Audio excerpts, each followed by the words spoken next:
uchrashuv. Barselona qo'shib berilgan bo'limlarda qo'shdi haqiqatan ham. Real charchab qoldi, Rudiger yana boshqalarning oyog'i yurmay qoldi. Lekin matonatli futbol ko'rsatdi. Realga gap yo'q. Ikkinchi bo'limi uchun va qo'shib berilganlar uchun.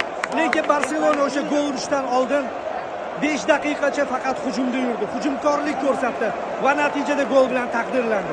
O'yinning oxirida ham oldinda yurdi, hujum qildi. Shuning uchun Barselonani tabriklaymiz. Bu uchrashuvda 3-2 ga mos tarzda kuchli edi. Birinchi bo'limda Real Barselonaning o'zi hisobni yiriklashtira olmadi. Kurajni ushlagan holda ikkinchi bo'limda esa Real hisobni 2 to'p farqiga oshira olmadi. Shuning uchun durang bo'ldi. Birinchi bo'limdan keyin ham ikkinchi bo'lim oxirida ham. Ammo hammasi boshdan boshlanganda Barselona haqiqatan ham matonatli futbol ko'rsatdi. Tan olish kerak.